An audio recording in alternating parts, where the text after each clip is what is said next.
So hello and welcome. Happy Friday. Today's Friday, July the 10th of 2026, and this is Backyard Beekeeping Questions and Answers, episode number 362. I'm Frederick Dunn, and this is The Way to Be. So I'm really glad that you're here. There's a lot going on. Sorry I missed out on last Friday, but it was a long weekend, and everyone was here because we're celebrating our nation's birthday, of course. And there's a lot going on outside. Things have not changed. It is hot and it is humid everywhere. It's flooding in some parts of the country. If you want to know what we're going to talk about today, please go down in the video description and you'll see all the topics listed in order. And later on, there'll be timestamps associated with them so you can go straight to it without having to listen to the entire thing. Speaking of listening to the entire thing, it's also available as a podcast. Just Google The Way to Be podcast and you'll find it. And then you can listen without watching if that's what you want to do. If you want to submit a topic of your own for future consideration, go to my website, which is thewaytobe.org. It's got a facelift right now, so I do have to change some pictures on it and stuff like that, but it's me. It's the website. You go to the contact page and you fill out the form, submit the topic, your question, whatever it is, and you never know, you might show up on one of our Fridays. So, what else is going on? If you want to show a picture, and a lot of people are, if you want to share something that you're seeing that you don't understand and you want your peers to share what they think about it, you go to the fellowship, The Way to Be Fellowship on Facebook. You can just Google that too and find it. Join up, hang out, get to know things. Without politics, by the way, without marketing, without charging a single fee, just like this YouTube channel. It costs you nothing to watch. See what happens? So how do you pay me? A thumbs up or maybe a subscription if you wanted to. All free all the time. Our product is information about backyard beekeeping. So what else is going on? Well, it's no secret that it's hot outside right here. And where is here? The northeastern part of the United States, the northwestern part of the state of Pennsylvania. 78.3 degrees Fahrenheit. Now I know a lot of you are in a very hot situation, a humid situation, a rainy situation, and on the other end of the spectrum, fires. So, it's not good. I hope you're doing well wherever you are. But 78.3 degrees Fahrenheit is 26 Celsius. That's what's going on outside right now. What makes that easier? A nice breeze, which we don't have. 0 mile per hour wind right now. What's that in kilometers per hour? 0. 89% relative humidity, so a lot of the colonies, the hives, are wearing their bees. Those are the unemployed bees, the foragers that are getting out of the way so they can dehydrate that honey, dry it down. And so some hives have it, some hives don't. Almost every day, my wife and the supervisor are asking me, did we get any honey? No, we didn't. There's no surplus right now. We're going into what's normally our dearth period, or at least a lean period. We'll talk about that more in the Fluff section. Air quality, here's the good news. That's good, considering there's forest fires in different places. It's not blowing through this area. And the pollen is medium. So right now, if you went out and you were in my neck of the woods, see where you are, things are different. Stare at your landing boards and see how much pollen is coming in. You may see that it's much reduced, and that's because the environment's not providing a lot right now. And in the opening sequences, you might have noticed that the bees are on milkweed, among other things, and they're not bringing in pollen from that. So they're getting a lot of nectar, but not a lot of protein. What do they use the protein for anyway? To raise brood. So the bees are building, but pollen is low right now. Swarm risk right now, also low. In concert with the environment backing down on providing nectar and pollen, your bees should also be backing down on some of their production, although the population is up because we've just come out of a nice spring nectar flow. So, robbing risk is high. Here's why. If you've collected a swarm or something like that, and you're starting them out, or maybe you made some splits. Maybe you're one of those people that wants to turn your 3 hive backyard apiary into 30 or 20 or 10. My goal's 10. It's working backwards for me. So my goal's 10. We have over 40 colonies here, and it's looking like work. It's feeling like work. But if you've started it and you made splits, those splits are now at risk of being robbed by your stronger colonies. That's why you have to be careful, because in the scuttlebutt groups. If you don't know what that is, a scuttlebutt is a drinking fountain in the Navy. And people stand around and talk about things there, and they might be saying that you need to open up your hives completely so they can really dry out that honey. And that will reduce the number of bees on the outside. Well, it might, but it also opens up that colony. If it's a young one, if it's a starter, it opens them up to robbing. Foragers from other colonies that are now unemployed are looking for easy pickings, and easy pickings are low defenses at smaller colonies of bees. So that's all I'm going to say. Robbing's up. I recommend you leave your entrance reducers on. That doesn't mean you constrict them to a really tiny opening, but case by case, colony by colony, try to figure out what their defenses look like to you. If they seem underdefended, then you want to keep that smaller entrance closed up, in place. You also want to keep robbing screens ready to go. But here's the truth of it. Once you start to see robbing going on, usually it's a bunch of detritus on the landing board, bees coming and going really fast. Bees that are exiting are arranging what they've stolen in their abdomen. So they'll be wiggling their abdomens around before they fly away, and of course grooming their antennae and everything else. Those might be robbers, so you need to pay close attention to that, and you may have facilitated that, made it easier for the thieves by having a wide open entrance. I'd like to point out that a lot of beekeepers that live in the deep south, where temps are higher and humidities are higher, and they find that there are feral colonies in huge cavities with a lot of honey, with a lot of resources, and very few entrances, usually just one. And the one entrance that they find is usually tiny because it's easy to defend. But what I want you to consider in your own mind, challenge everything, question everything. How did they dry down their honey there in Louisiana or Mississippi? How did they do it? Well, they can do it with a very small entrance. That's my point. We're thinking like people, and we're trying to add as much ventilation and opening the top and shifting boxes and allowing them to have all this extra ventilation that they don't normally have.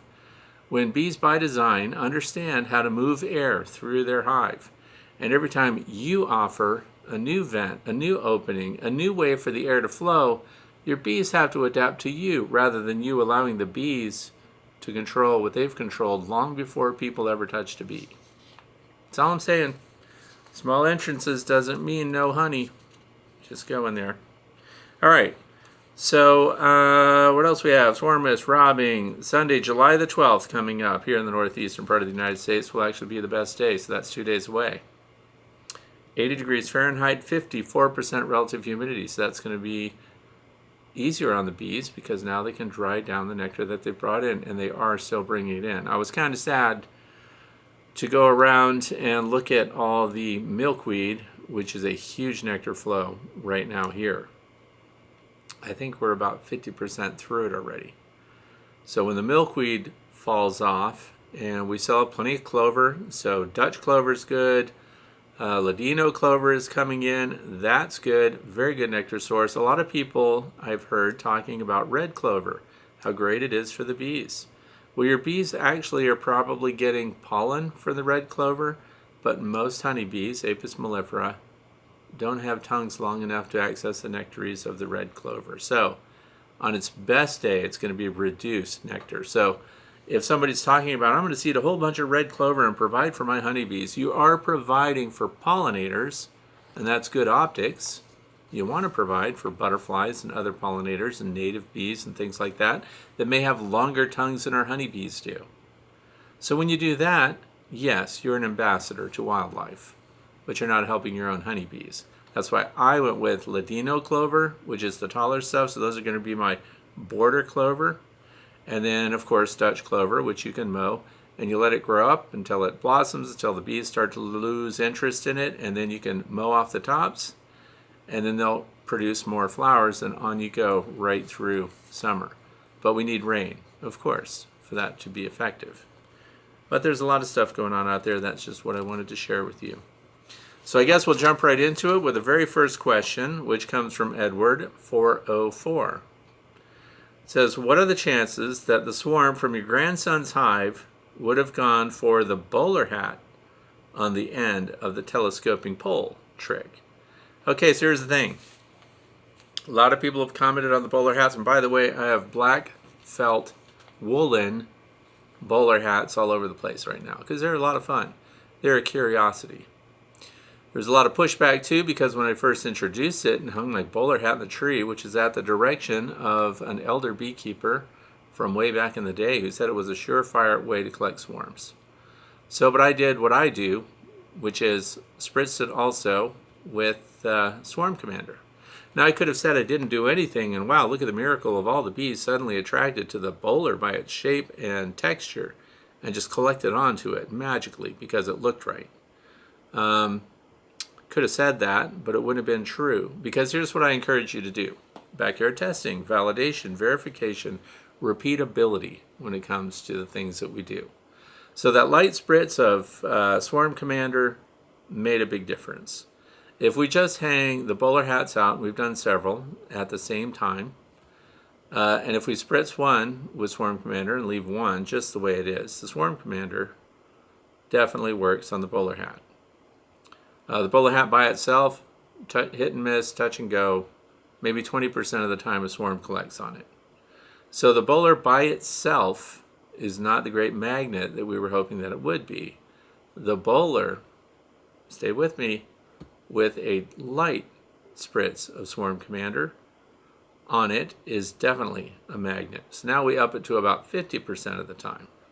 So we still have it going, and it's a lot of fun. So the question is, we did this video recently where I took a 30-foot extension pole. There was my grandson's colony swarmed. So his hive, his flow hive swarmed. Not a little swarm either, a big one. Where did they go? Way in the top of a tree. So we had to get them down, and I couldn't get the queen from up there, so we used a basket. So the question is, instead of the basket, what if I just use a bowler, spritz that, put that up there? I didn't try that. We could have tried that. Maybe the next time we have a high swarm, we'll do it. But I want to explain some of the drawbacks of the bowler. They do seem to climb onto it. Of course, the goal is to get the queen. If I can't get the queen out of the cluster in a bivouac, and by bivouac I mean they're not at their final resting place. It means they left the hive, they're assembling somewhere temporary, and then from there they're going to go on. And if you watch that video, you'll see how quickly they make that decision, and once they decide to move, the entire swarm disappears, and there's no evidence that they were even there in less than a minute. So, let's say I put the bowler up there, and let's say a bunch of them climbed onto it, which they did. They climbed into my wastebasket too, the expanded middle wastebasket on the end of the pole. But, and then of course you have to transfer them from whatever you collect them on or into the hive. So we've fortified his hive again. So that means we return about half of the bees, which means we also reduce the numbers that went on with the swarm. But since they flew to a neighbor's, I'm guessing it's okay that the numbers were lower, and we got some of them away. So we installed those. When I put the bowler hat covered in bees on the front of a hive, if I want them to move in, because people say things like, just shake them off the hat, put them right in there. And you could do that too, but when you shake them, it's woolen. The bees cling to it. The bees move inside of it. They like it in there. They're sheltered. It's warm. It reflects their heat. It's like putting on a wool jacket for the cluster of bees, and they don't quickly move out of it. You have to find the queen. So when I had the bowler that did collect a swarm recently, and I made a video about it, I took my queen pipe. That's what this is right here. I love these things because they're funny looking, they're dirt cheap, and highly functional. So I had my queen pipe, and I was looking, which is my job, at length at the bowler to see why the bees aren't going into the hive that I put them on. Well, the key is the queen has to go, or the rest of them aren't going. What happens is when you put them at the front of a hive, and if it's suitable for them to move in, they start to move in, and they fan their nasin off, and they convince the rest of them to move in. And if the queen approves, once all the worker bees are moving in, then she might or might not join them. However, if you have a plastic queen pipe like this one, the queen surfaces in the hat somewhere, and there's thousands of bees in there. You put this over the top, queen moves up in here, You pull that out and you move that queen away. Put her over by the entrance that you want them all to go into, and if she's the only queen in that swarm, in they go. That was the control measure that makes it super easy. Or you could do as many suggest, open the top of the hive, dump the bees in, and be done with it, and put the rest of them outside on the hat. But I just like to watch them walk in. You can do both. I also want to see if I have more than one queen. The dumping prevents me from seeing that. So anyway, the bowler hat, is it a magic magnet for bees? Not without Swarm Commander or some other lure. So I will say that. It's not significant. But it's 50-50, their favorite branch or the bowler hat. And the first time I put it out, they went straight to the bowler hat, which made it look like pure magic. But it was a one-off. So now it's about 50-50. Although when they do collect on it, it's very easy.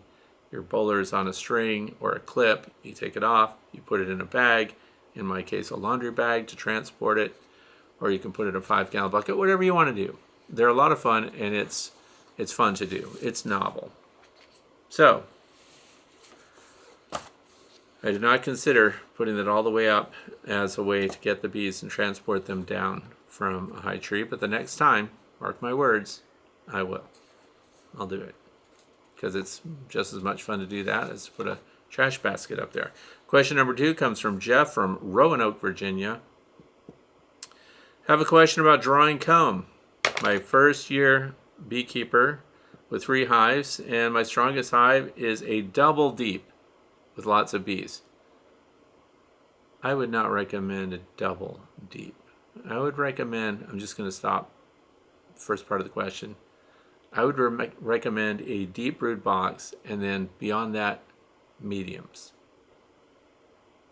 Anyway, the upper deep is very heavy, probably 6 or 7 frames, totally full of honey. So I wanted to put on a medium super to at least get some medium frames drawn out for next year. No matter what I've done, I can't get the bees to draw out any frames in this medium box. However, I've tried. I tried removing the queen excluder, adding additional wax to the foundation, spraying the foundation with Honeybee Healthy sugar water, and putting the medium in between the 2 deeps so they have to cross it to get to their stores. I've even tried putting a feeder on with 1-to-1 on the hive in hopes that that would stimulate them to draw out the box, even though they clearly don't need the food. Any ideas for other things I could try? Okay. And for those of you, what was the 1-to-1? 1-to-1 sugar syrup, 1 part water, 1 part dry white processed sugar. Okay, so sometimes it just doesn't work. But the first thing I go to is, said added wax to the foundations on the medium frames. There is a difference in which frames you use and how easily or quickly the bees will draw out their foundation on these plastic frames. I have top 3 that I'll just share with you just in case you're thinking of buying frames and haven't done it yet. So if you're getting frames with foundation primed with wax, that's key. If they offer, whatever the company is, if they offer heavy wax on their foundation, ask for it. It's usually 20 cents more, something like that per frame. Pay it. Worth it. And the companies that are selling it are not just doing it willy-nilly. They came up with this process, the amount of wax and everything else, based on testing, trial and error, and of course, feedback from the customer. They have to pay attention to that. If what they were doing wasn't working very well, they need to stop doing it. So not all frames are the same. So I'm just going to, rather than name the ones that I've used and tested in my own apiary through the years that did not work well, I'm going to tell you the top 3 that do work well. Acorn, heavy waxed frames. You can't buy foundations separate. Usually Acorn comes as a single piece. So there's Acorn. If you can get Acorn foundation by itself, just as good. Get the heavy waxed version. I tested that stuff out years ago when they departed from Peerco. So the engineer left Peerco, had his own ideas about frames that would not warp and so on, went on with better wax application processes, temperatures, and everything else. All that played and produced a foundation, a frame that the bees would draw out readily. The next one, Premier.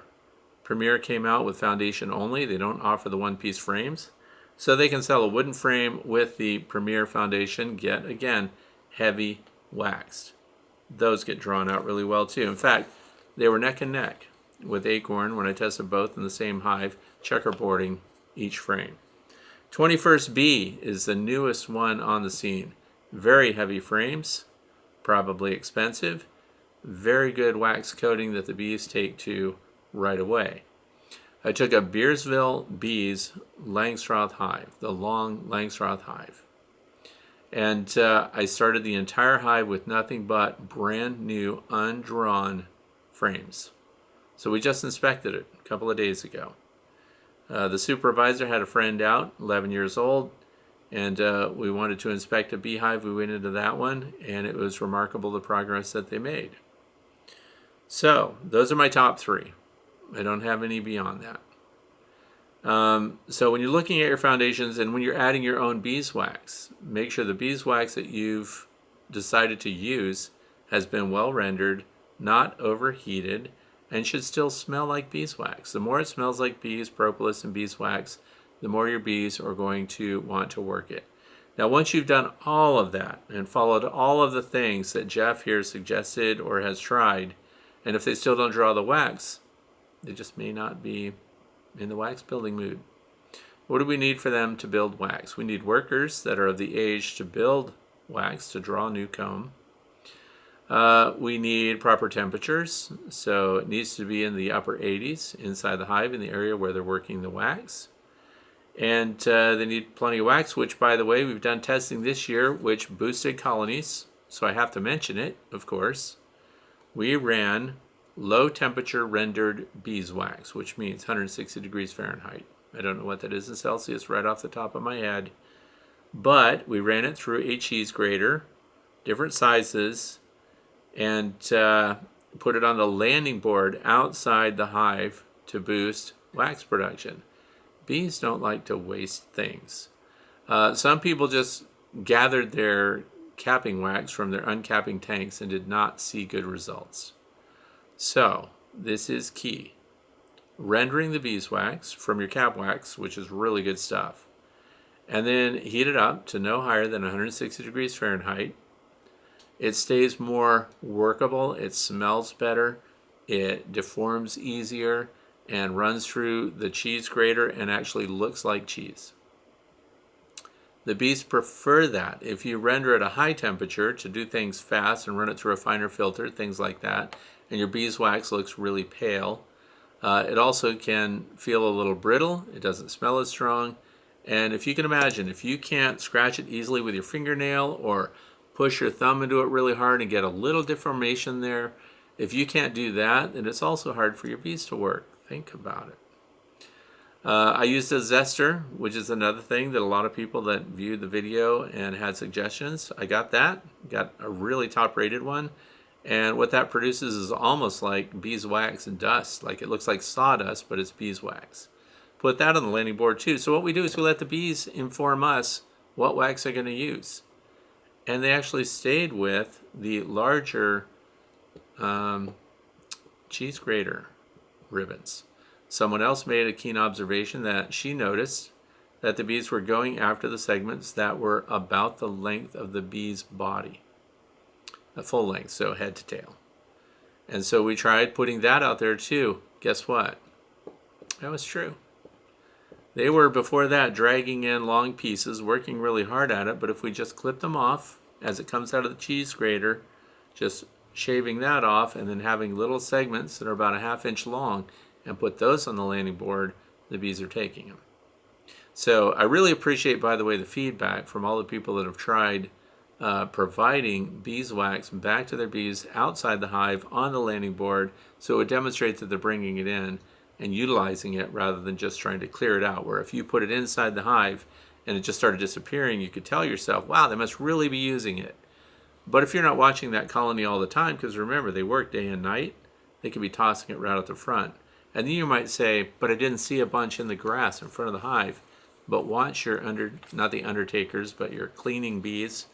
When they grab a piece, they grab it, they fly it away. They don't always just drop it off the landing board. So looking around in front of your landing board may not be adequate. But I'm saying if you're trying to get your bees to draw comb and you've got a bunch of beeswax loafing around in a bucket somewhere, all your scrapings and things like that, uncapping tanks, if that's all sitting around unused, render it, run it through a cheese grater, put it on the landing board on a nice hot day like today, watch your bees take it in. They feel like they discovered something. By the way, because this is fun, the bees that are coming in that discovered on the landing board, who's on the landing board? Guard bees, foragers, foragers coming and going. When they stop, go over and look at that, sniff it, and check it out, what they do is they go inside, and pretty soon other bees come around the corner. Those are your wax workers that may have been unemployed for lack of material inside the hive. They discover it. They go back in. Next thing you know, 3 or 4 of them are out there, 5 or 6, 10 or 11, and they're dragging it in a steady stream like little ants. It's so much fun. I highly recommend that you do it. So the things that were done here as far as drawing out the new comb, because those are the basics. Do they have everything they need? Once they do, if they still don't do it, they're just not feeling it. I don't know what to tell you. I do know this. So those of you who are starting with nucleus hives, swarms that have been installed, things like that, once they start building comb, keep them building comb, if that's your goal, if that's what you want. It is the most expensive commodity inside the hive, the comb itself. They use a lot of resources to do it. It takes a lot of labor to do it. So once they're building it, keep them building it. It's a new colony. Keep that sugar syrup coming. The lightweight sugar syrup, 1-to-1, tends to be very good for comb building. So, because when they get the thicker syrups and people that mix up 2-to-1, good for you. I don't do it. I don't have any plans in my future to mix up 2-to-1 sugar syrup for anything. The 1-to-1 sugar syrup is on par with what they're bringing in nectar anyway. So, keep it going. If they're drawing that sugar syrup and they're bringing it in, they need a place to store it, and they'll build their storage area while they're storing it. It's pretty funny. Funny, odd. Because in an observation hive, you can see that there's a very shallow cell, and it's shiny. It's full of nectar. It's got honey that's under processing. So, they actually draw out the cells while they're filling the cells, which I think is interesting. But you can keep them going. Once there's a stoppage, once the resources stop and the production stops, it's a little more of a challenge to get them to start making new comb again. So, what are your thoughts on that? If you've got some secret method for getting bees to draw comb other than what I've already mentioned, share it down in the comment section. Everybody wants to know. It's a very common issue. Question number 3 comes from Becky in Monroe, Washington. Says, I'm a third-year beekeeper. On Monday, I noticed a few bees on the side of my keeper's hive trembling as if they were cold. By Wednesday, I had piles of dead bees in front of the hive. My landing boards are facing the same direction. One side had more than the other, but both had large piles. So this is large piles of bees on the ground in front of what sounds like a 2-colony keeper's hive system where both entrances face the same direction. What are your thoughts? I've encountered this before, so we're going to talk about it. Of course, there is drift. My other 2 Langstroth hives seem unaffected. This is key. So the keeper's hive with 2 colonies, both demonstrating similar symptoms, dead on the ground, yet there's another colony, same apiary, not showing symptoms. Stay with me. See what's going on here. Okay, they're located 20 to 40 feet away of this hive. My best guess is pesticide poisoning. I've thought the same thing in the past. I've seen this happen. So we're going to talk about it. The county does spray in my area. There is decent activity at the entrance, in and out. I don't see pollen coming in, but my other hives aren't bringing in much either. Not all the bees look sick. I'm providing fresh water near the hive. Hopefully, they will avoid the many natural water sources in the area. At this point, it's wait and see. My question is, what's the plan from here? So I've already answered, of course, because when somebody sends a message like this, I do respond to it. Because time is of the essence. You don't want your bees to die. So I've had this happen before. I've been looking at a colony of bees, and I got an interesting confession from a neighbor out of this. So the bees were trembling like this. It's like they just don't have they want to fly. They come out of the entrance, they go across the landing board, they try to fly, but then they just fall onto the ground. Another one comes out, similar symptoms, trembling around, they fall on the ground. Now I'm not saying that if you find bees on the ground in front of your hive, roaming around aimlessly in circles, trembling and stuff, this can indicate pesticide. But what can you do about it? So of course I went to social media. Of course I said my bees are poisoned. Of course I did. And my neighbor felt really bad, so bad that he admitted that he was using an insecticide on his plants in his yard right next to me. And by right next to me, I mean, 600 feet away. Then I had a thought. This was an observation hive. So I thought, let me look to see what's going on inside the hive too. And I started to look to see if they had resources. And do you know what? All their honey cells were empty. In fact, they had no nectar in there. And they were dying moment by moment. Bees were just running out and dropping off. So I also noticed that there's no feed on the observation hive, which I don't make a practice of feeding a lot of the observation hives unless they're just now setting up or they seem desperate, because this changed how I respond to starving colonies. So I mixed up some 1-to-1 sugar syrup, nothing else in it, just 1-to-1 sugar syrup. Put that on the hive. And now this is an observation hive, so I can see what their response is to it. If it's purely toxins, then I'm still not hurting them. There's a saying that Doc Holcomb in the Navy used to do. He's a medic. He was our radiation health officer. He said, dilution is the solution to pollution. So when there's something going on, if you think you drank something bad, drink a lot of fresh water and replace it, that kind of thing. So by loading them up with sugar syrup, I'm going to try to dilute whatever is in their digestive system and maybe give them a little boost. So then what the bees did is, of course, as they're roaming around inside the hive, there was some trembling going on inside the hive too. There were some bees that just weren't motivated to do anything. So when I put these glass jars on with the 1-to-1 sugar syrup, bees went straight to the jars right away, which was very promising, but not a lot of them, maybe 5 or 6. And then what they did is they came down from the top where the feeders were, and they started going bee to bee, and the bees that they came to would stick out their tongues really feeble, just kind of barely extend their tongue out, and then they were feeding them. And then they were like a water boy at a baseball game. They were bringing resources to all the bees throughout the hive, and then it started cascading, and more activity picked up, and they were all passing on this boost of energy. So what the colony was really doing was starved of carbohydrates. They did not have the sugar resource necessary for their metabolism to kick in and burn calories because they'd run out. This can happen really fast, and it's timely that we have this from Becky because we're going into a dearth in a lot of parts of the country. And when the dearth occurs, they've also just been brooding up at a very high rate, which means when they have a heightened population inside your hive, their demand for resources is also high. And unless they were keeping ahead of it and building a surplus, when that demand increases but the supply drops off in just a matter of days, which is what really happens in some areas, they consume the resources that they have, they don't have enough to replace it, and the colony begins to starve out. So they don't swarm in that situation. So they have brood that they would start to cannibalize. They try to eat the resources. Another good sign that your bees are starving, and this happens a lot in spring, you'll see a bunch of pollen cells torn open, and you'll see the pollen out on the landing board and little bits and pieces all over the place because they're so starved for carbohydrates that they start digging into the bee bread and consuming the carbs in there, not the protein itself, but they're after just the residual honey that's in there that's used in the processing of the bee bread.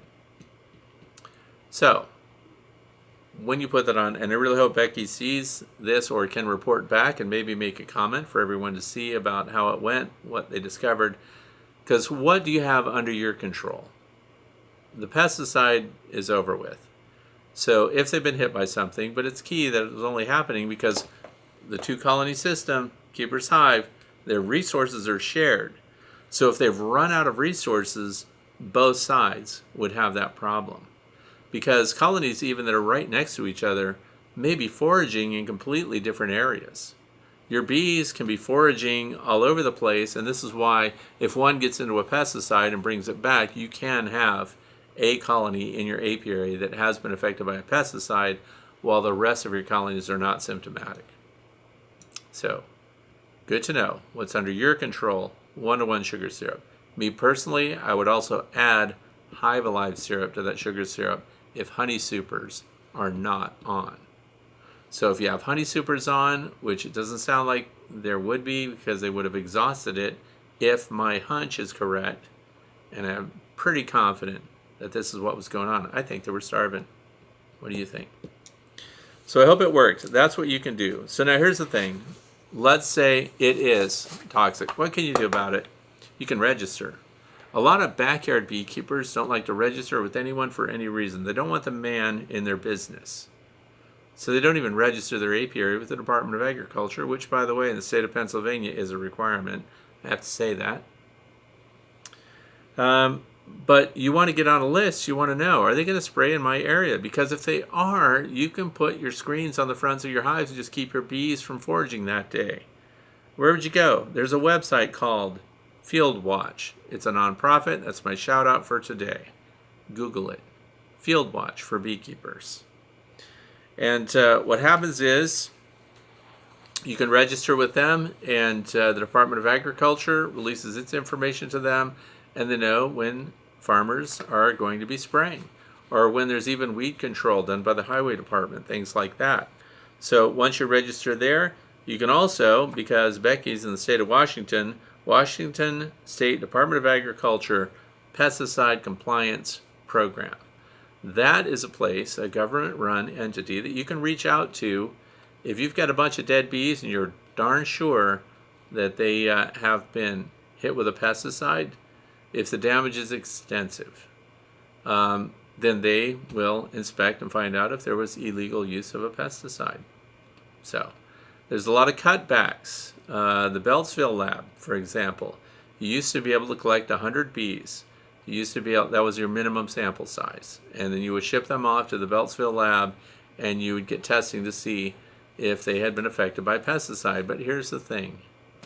That would cost you money. First of all, it's not available to you anymore because their services have been way cut back and the Beltsville lab is being cannibalized and they're moving things out to all other areas and eliminating a number of jobs and positions.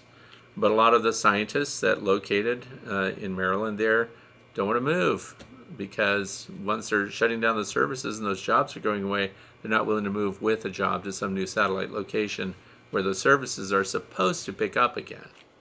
But right now, it's not easy to do.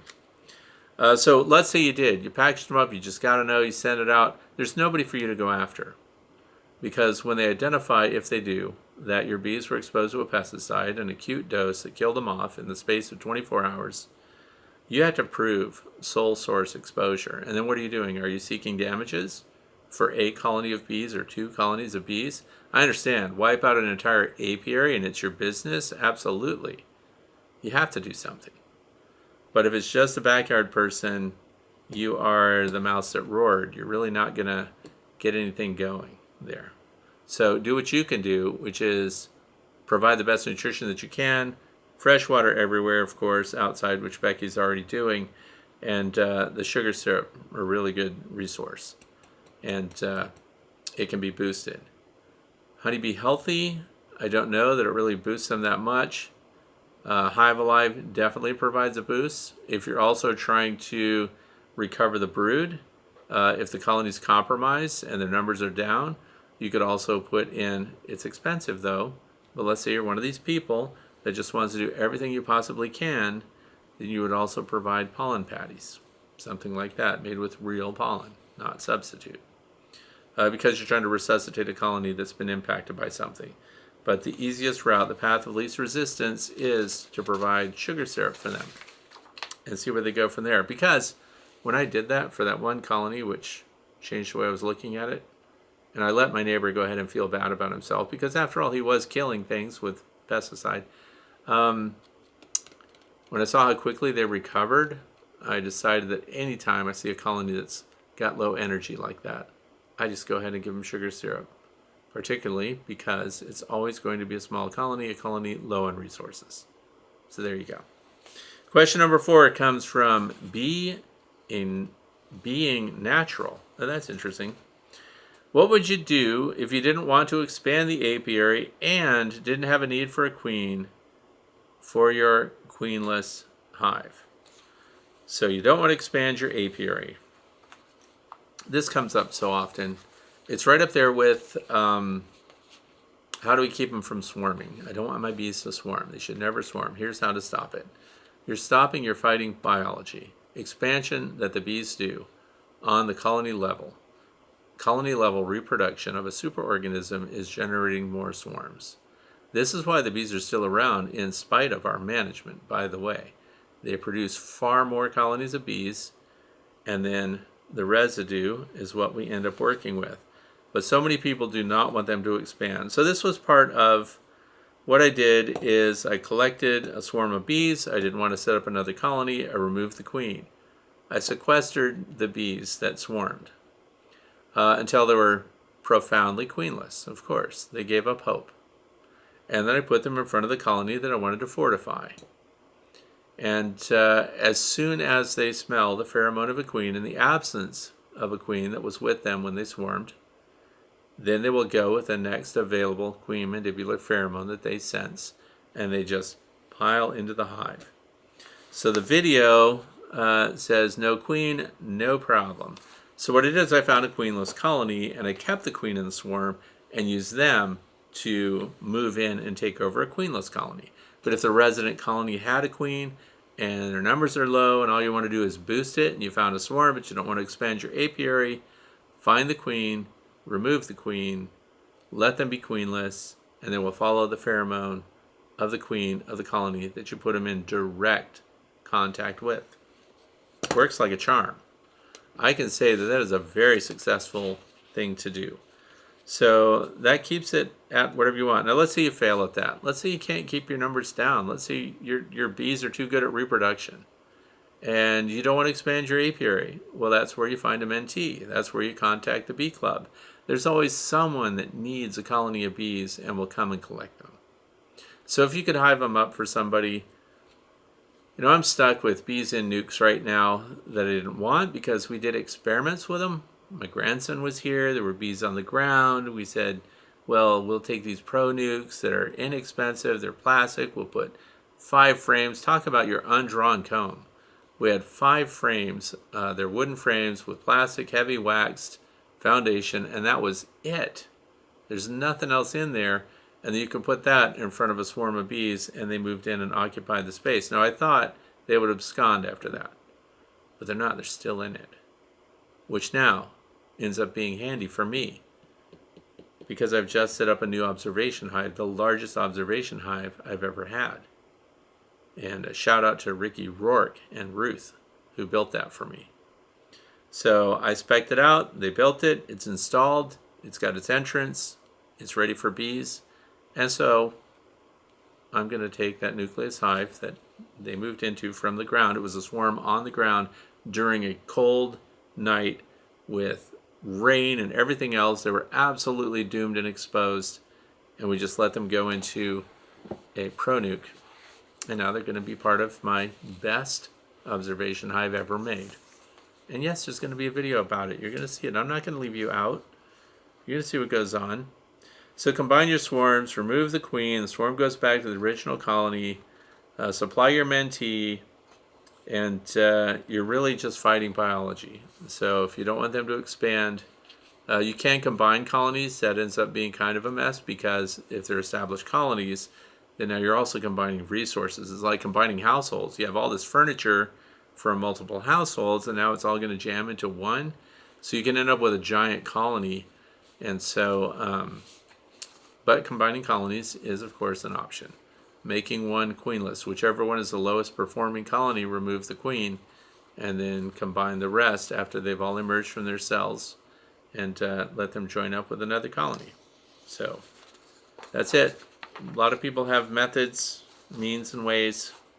Question number 5 comes from Jason from Alpine, Utah. It says, again, thank you for the insight on Formic Pro and the straight from the horse's mouth on how to use it. So that was, of course, a video interview with Heather Brockard Bell, Dr. Brockard Bell. So have you done any incorporations to things and even modified stuff for the flow hive? It says, in the thought of winter preparation, I know you use a rapid feeder. Based on all that I've seen, the question I have is about Apimaye feeders. I have seen you have and use the Apimaye feeder on other occasions. Is there a clear preference on quality over quantity with the feeders, or some other reason why you use the rapid feeder over Apimaye? My concern when deciding to use the Apimaye is the reviews on their website and other locations show people sharing many bees drowning and not being recommended. So, I don't know if I have a preference of rapid round over Apimaye. So I did a little side-by-side comparison here that I made just before I came on today. And of course it was in my thumbnail. This is a rapid round that a viewer made, by the way. It's 3D printed. See, I put my name on it. This is really good. By the way, this thing is so well made. The little cone on the inside there. Bees come up through to feed. I like this a lot, and the person who made it is just one of those home geniuses, engineer types that can come up with things that could solve a lot of problems in beekeeping, but since they don't care about monetary success, they're not going to share it with anybody. So I get one. You don't have one. I'm sad that I get cool things, but you don't. Anyway, I'm going to explain the rapid round first. I started using this before Apimaye was out. They didn't have feeders. They didn't have their hives yet. Nothing was going on. So the rapid round to me was cool. This particular one, see, it doesn't have the center cone that goes below. So this would sit right on top of your inner cover on your standard Langstroth beehive. Now the key to it is, it's set up right now with a center cone. That with others, let me shift to another one. Let me show you one that you could get if you wanted it. Oh look, a yellow one. So this one I like too because completely transparent top. When you look inside, you pull the cover off of your hive, you have to have a shim around this. So there again, you're using a medium box, usually a shallow would work. And then you've got your outer cover on top of that, and you insulate the space because this stays on for winter time too. So the advantage is what happens when winter comes around. You're not going to put sugar syrup in here in wintertime. No syrup in wintertime. Period. Okay, so we don't want syrup. So look, this keeps the bees in here so they can access the syrup. And you can see them feeding. You can also open the top and fill it with syrup while the bees don't fly out at your face, which means it's so easy to do maintenance and check for those of you who feed your bees. And I feed them. I don't let bees starve. I don't feed every colony, just the ones that need it. Now, if I don't need to put syrup in here, wintertime is here. So now what do? The same feeder, pull the cover off, leave it inside your feeder shim. Don't be like me and be hunting all over for the tops that you pulled out.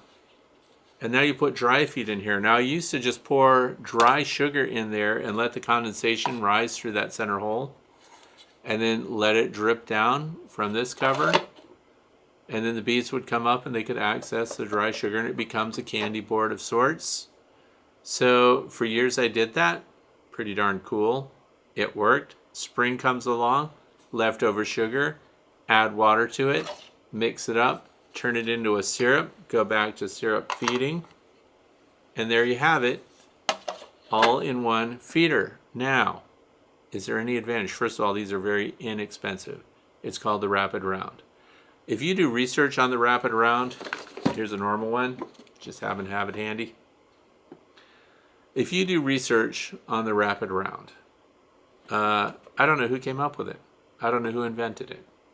I don't know what's going on. I know it's super handy and it's practical, and when you find them that are well made, they're worth having. I have a whole bin full of them. But then doesn't Apimaye come along?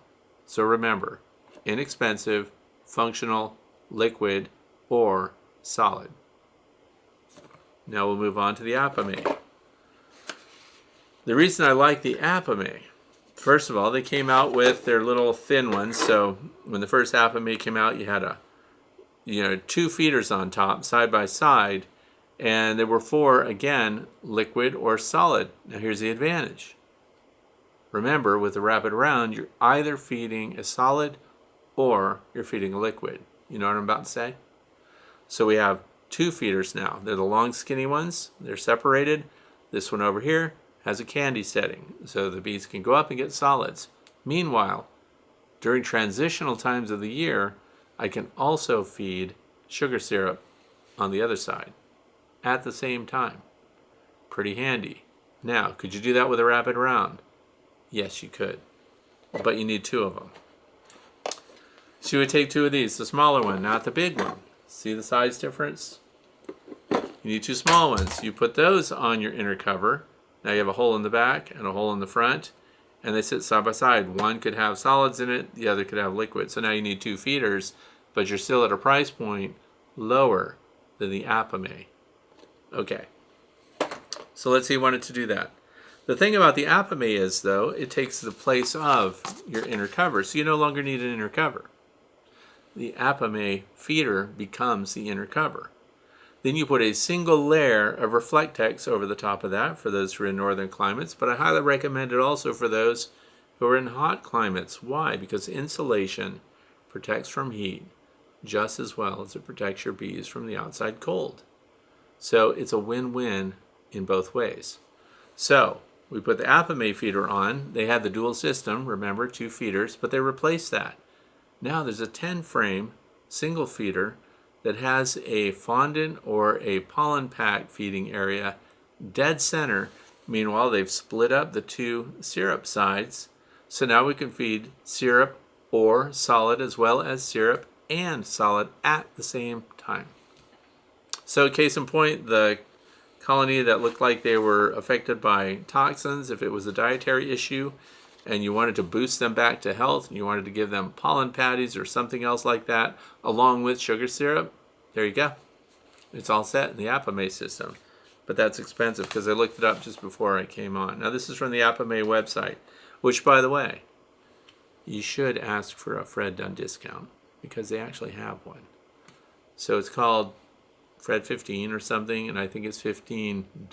It's not a percentage, but you should ask for it.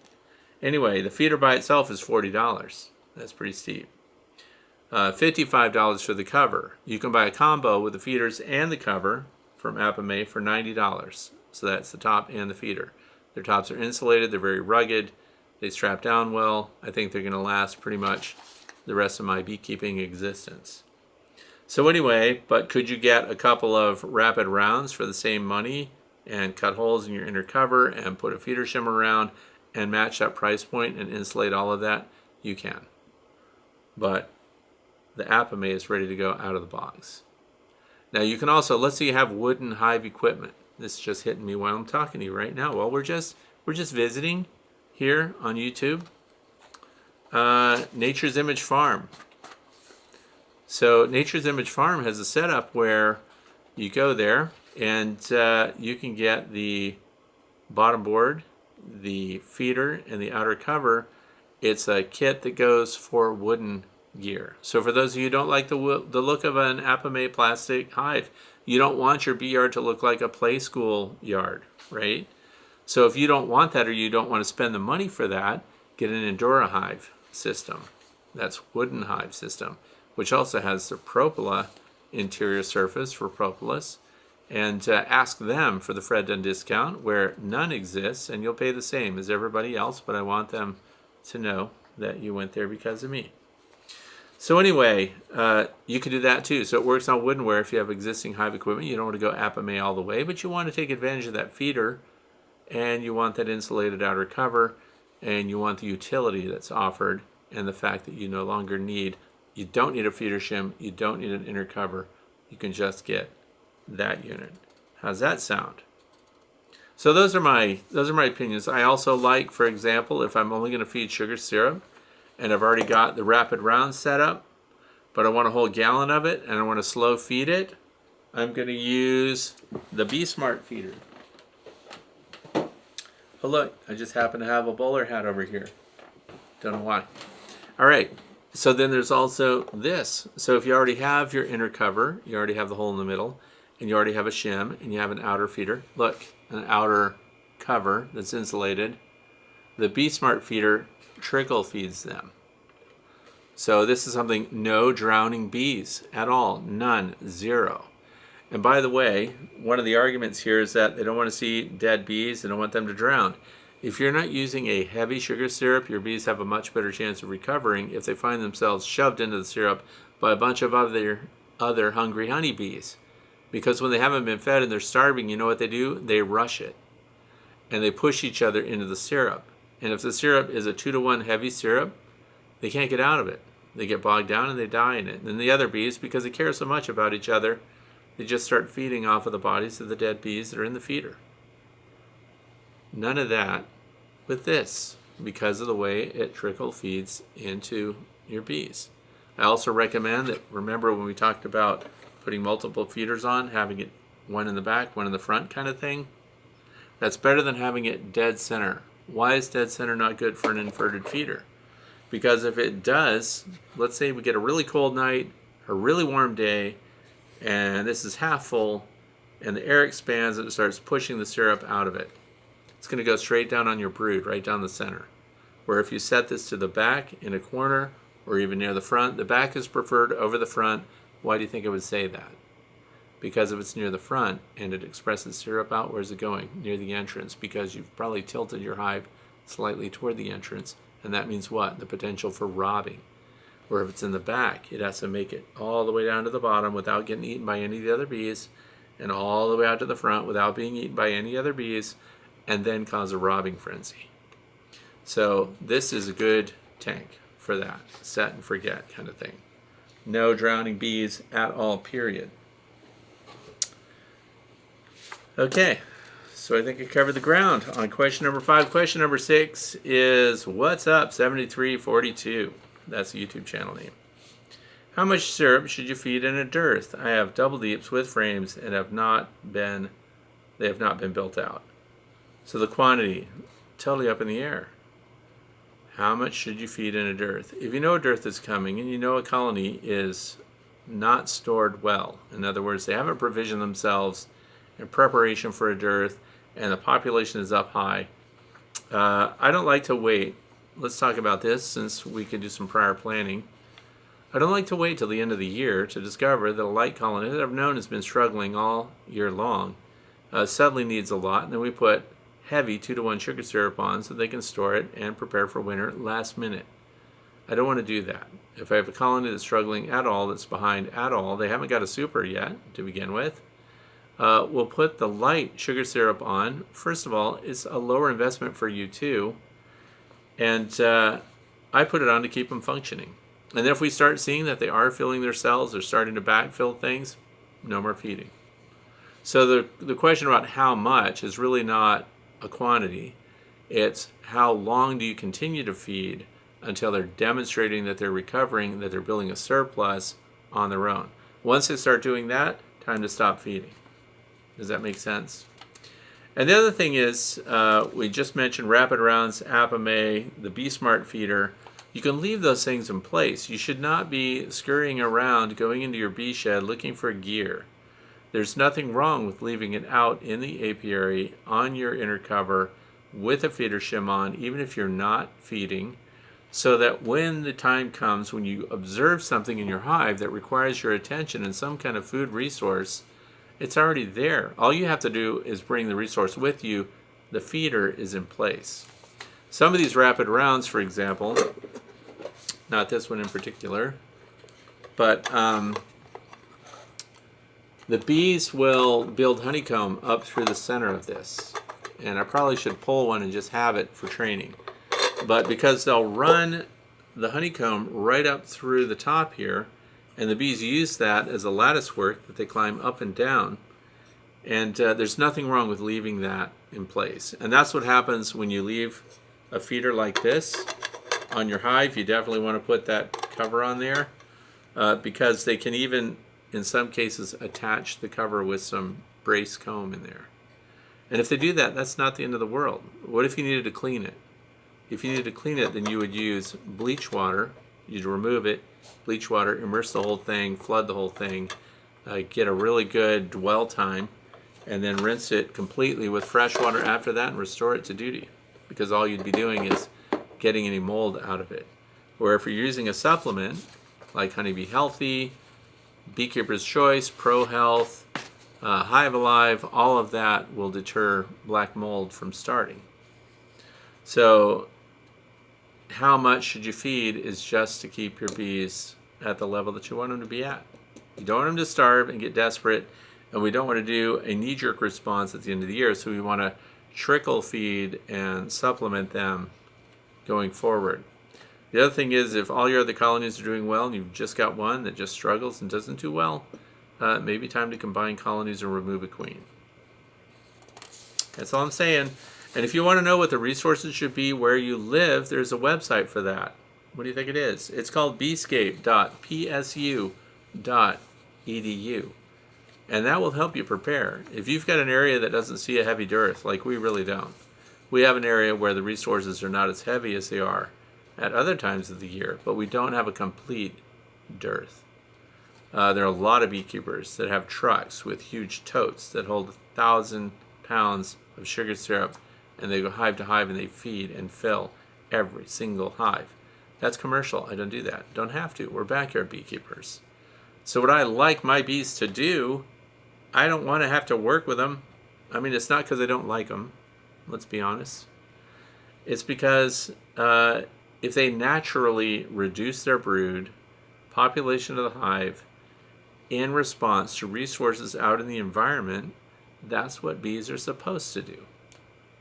And then when the next heavy nectar flow kicks in, the goldenrod, the asters, and all the stuff that people talk about in the fall, then they'll boost up and on their own respond to that. And that's when, for me, they build a huge surplus.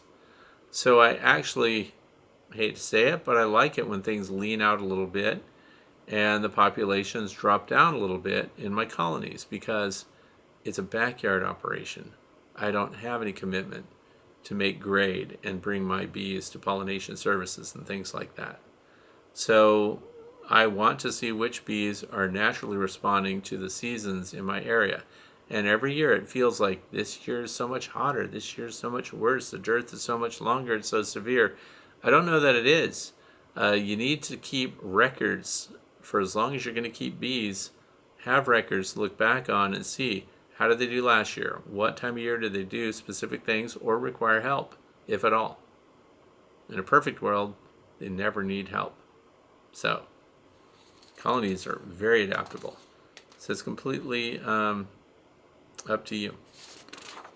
Hate to cop out on that. Question number 7. We're getting near the end, don't worry. This is from Matt Roberts, 9569. It says, how many quart jars a year do you fill? And this is a question I get so often. Now, this question was posted on the Flow Hive video. And the Flow Hive video, when they have it, if you don't know what it is, they have a special super with special frames. When they fill these frames, and they're huge, each frame produces a half a gallon of finished honey. And there are 7 frames which match the 10 frame Langstroth base. There's also a smaller one that has 6 frames that matches an 8 frame Langstroth base. When those frames are full and they're capped, each frame half a gallon, 2 quarts. So how many quart jars a year do you fill? So do they build up strong in spring? This is why it's all regional. The colony of bees that you have doesn't do better or worse because of the configuration that they're in. They do better or worse because of the kind of bees you have, the environment, what it's providing, and how healthy they are. Unhealthy bees, low productive bees don't do well in any setup. So if you are thinking about a flow hive and a flow super, they are huge. The super, of course, you need to have a strong, really, kicking colony of bees. If you notice, when we look at my bee yard, I don't have a flow hive and a flow super on every hive out there. It only goes on the strongest, most robust, most productive colonies. I was going to put it on my 2 colony keepers hive system, and still might for the fall nectar flow, but I'm needing those bees for something else right now, which I can't tell you about. But when it succeeds, and it will, I'm going to share it with you. It's going to be cool.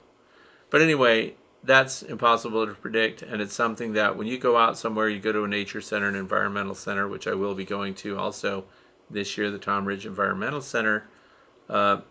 It's kind of an opener question that people that are pondering or thinking about keeping bees like to ask. How much money can I get from keeping bees? If I start beekeeping, how much honey will I get my first year, every year? How much honey can I sell? And so those are not my people. I answer those questions, of course. I'm there as an ambassador for my bee club, the Northwestern Pennsylvania Beekeepers Association. I'm going to be nice to everybody, but I kind of sink a little bit when that's the reason somebody wants to keep bees, is they want to know how much profit they can make from it. I get it. Some people have to have a return on their investment. Honey becomes secondary for me. The bees produce it. I don't like getting everything in the world sticky. The flow hive becomes an easy way to extract honey. And what I'm working on right now, little side hint, with the 2 colony keepers hive system, also does not make a mess when we extract honey, and it's not from flow hive. So, I'm gonna wait and see what that's about. But anyway, let's say 7 frames, half a gallon per frame, 14 quarts. 14 quarts right now, according to the American Bee Journal, goes for $24 a quart in my area. So that's $336 for a single harvest. You'll get 2 harvests a year, one in spring, one in fall, if it's on a strong colony of bees. If they only fill half of it, don't get mad at me. It's because your bees didn't do it. It's not my fault.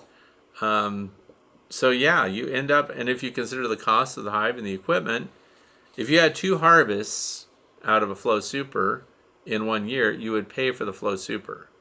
Now, if you sprung for the entire hive, you probably don't even break even until your 3rd harvest. So that's stuff to think about. If you're a number cruncher, maybe flow hive isn't what you're after. Maybe you should just go with standard colonies. See what happens, and go to traditional normal extraction. That's what could happen. Completely unpredictable, like any livestock. It's like if I had 50 chickens, how many eggs would I have to sell every year? Well, some of them molt and they go off lay, and some of them got scared and they're not laying, and some of them are bullies, and some of them are, not big egg producers. So, and they're not eating well and things like that. So the variables are just something that come along with agriculture. Okay, question number 8, last question of the day, comes from Ross Wagner, 9083. I think I witnessed my first fall swarm event. It says, today I was looking at my hives and a swarm kicked off and landed on a tree nearby. And I watched them collect, and the swarm was small, about the size of a package of bees. About an hour later, I came back to the bee yard, and they flew back to the front of the hive and covered the boxes, but were inside in minutes. I did a quick inspection and found 5 capped, dark-tipped swarm cells ready to pop. Why do they do false swarm events? I'm assuming the queen didn't leave with them for some reason. Okay, swarms are my favorite thing, which is why there are so many swarm videos on my YouTube channel. And if you haven't checked them out, the YouTube channel is Frederick Dunn. And you go there and you look at the top right, and there's a little space there with a magnifying glass next to it, and just type in swarms. It's a playlist, and it's a long playlist. There's over 1,400 videos on that channel. You're going to find something fun. Anyway, Queens they can be really annoying. Let's just be honest. The queen flies out. We had a swarm that started in one of our hives when we had guests here, so we went over to look at the landing board, and then I got my trusty queen pipe out because I carry it in my pocket everywhere I go. Well, everywhere I go in the bee yard. I don't mean, if I'm going out to eat or something, I don't have my queen pipe. But anyway, I was looking at them leaving the hive because the queen is going to come out, and she's not the first one out the door. See, the entrance of the hive, when they start to swarm, they all head out. But you'll also see all these impatient bees just zigging and zagging in front of the hive, facing the hive. Not doing orientation flights. Nervously anticipating the departure of the queen, and they're going to fly with her and make sure she goes where the rest of them went. Because they'll already be assembling on a branch somewhere or a post or something like that before the queen even leaves the hive. And there have been several times where I just ran my video camera at the entrance and got the departure of the queen. It's a lot of fun to see that happen. So anyway, I was sitting there with my queen pipe. Why? Because when the queen comes out, she often doesn't just fly straight out from the entrance. She scoots around on the landing board a little bit, getting her bearings, and that's when she's vulnerable to capture by a beekeeper. So then what would I do? Well, I'd control the whole swarm that way. I can make them go anywhere I want. Put them in any hive I want. Put them in any configuration I want. It's a perfect world. But sometimes the queen comes out, and you know what the queen does? She turns around and goes right back in. Sometimes she'll stand at the landing board and flap her wings really hard, and she can't fly. So she's not lean enough yet. And she's in jeopardy because, keep in mind, Cap sells already. The queen that is about to replace her, we want her gone before the replacement queens emerge. Why? Because it could be a fight. We don't want there to be a fight. We don't want a brand new emerged queen to fight with the old established queen. First of all, she doesn't always do her own fighting. It's true. Some of the workers who favor her will attack a competing queen, and they'll even, in some cases, kill that queen for her. Queens fight dirty. I don't know if you've ever seen it. When queens are fighting other queens, this is something you may or may not know, but I think it's dirty pool. A queen that's very experienced and has a full stomach, if you know what I mean, can discharge the contents of her stomach on the queen that she thought was about to pick a fight with her. And it is a sticky substance that bees all of a sudden mob whatever it goes onto. So what she's done is thrown something on the queen through her abdomen, the exit, onto the queen that she doesn't like, and then the bees go all over that queen because now she has some desirable liquid on her. So yes, they eliminate on their competition to make them sticky, and also the bees go after the sticky stuff. It's weirdness. So anyway, then when she's ready, she will leave. The point is to avoid a fight like that. We don't want queens to squirt their waste material onto other queens as a dirty fighting technique. And so, but then they're gone. They're going to go. There's another thing I want people to think about, because Ross did not observe the actual departure of the swarm and assumes that they were all just coming back.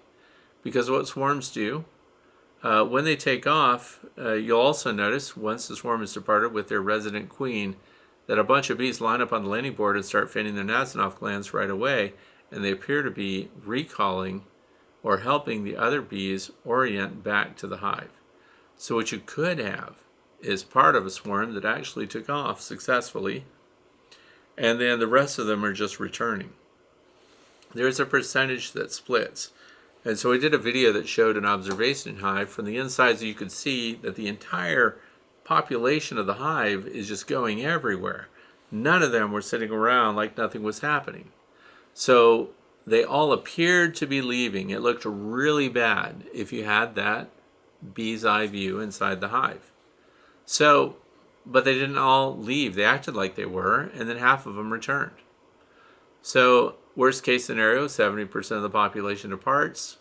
Best case scenario, less than half of them actually leave, and the rest come right back. Particularly if the queen leaving is a tertiary swarm or an after swarm, then a smaller group feels committed to that queen, and so they don't leave with a full complement. Remember, Ross observed a small colony of bees on the tree, about the size of a package. So if that's an unmated queen, then a bunch of them might have changed their minds and decided to just stay home rather than risk themselves in a queen that hasn't even found a mate yet and cannot guarantee the success of the future of that colony if and when they even find a cavity to occupy. So, but it is fun. And I installed a swarm this year, a couple of weeks ago, and I had a queen includer. It's back here. That's what these are. Those are my queen includers that I put on the entrance.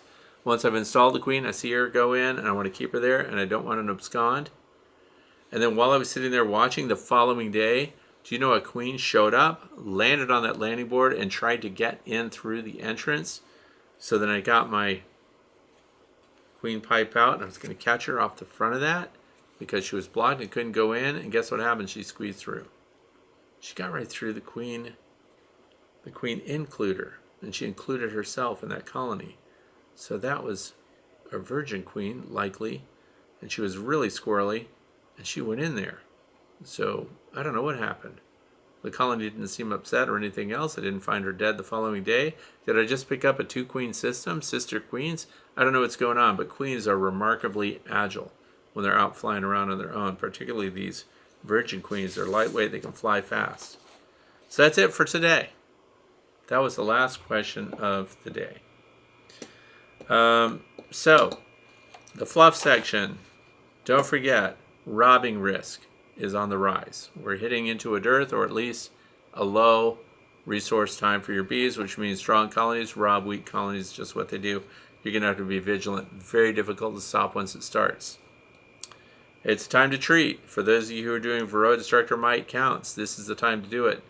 They're building fast, and when you have a lot of reproduction in a colony, you also have a lot of mite reproduction. So if you don't know your mite counts, you don't know which colonies are handling them well, whether you're treatment-free, whatever IPM you use, integrated pest management, that's IPM, whatever you use, you want to know which colonies are handling the mites the best, have the lowest mite counts on them, and if you're going to treat, this is the time. Don't wait till the next nectar flow to do it. It's a mite-rich environment right now, and you can target them. Be ready to feed if they need it. There's a water demand escalation right now. So we have fresh water out for the bees all the time. We've got a pond that's for the bees. You hear the bees before you see the pond. They are all getting water.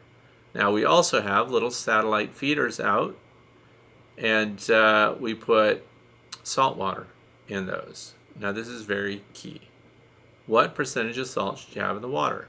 1 teaspoon of Morton sea salt. That's what the bees prefer, by the way. Morton sea salt. 1 teaspoon per quart. Mix that up and put it out there for your bees. A higher concentration of sea salt has been proven not to be good for them, and I understand if evaporation takes place, of course, then it has a higher concentration of salts too. What they do with it, I don't know, but there's a demand for it. It's not that every water bee that goes out goes for a high saline content solution. They don't. But there's enough of them that do that putting it out for them is worth it. So they're after salts and minerals. And I just want to thank you for spending time with me today. I hope you have a fantastic weekend ahead. And if you've got questions, don't forget, while it's fresh on your mind, go ahead and go to thewaytobee.org, click on the contact page, fill out the form, and send me the topic that's on your mind, the question that you have. And you never know, next Friday, it might be something that we talk about. Thanks for being here. I'm Frederick Dunn, and this has been The Way to Bee.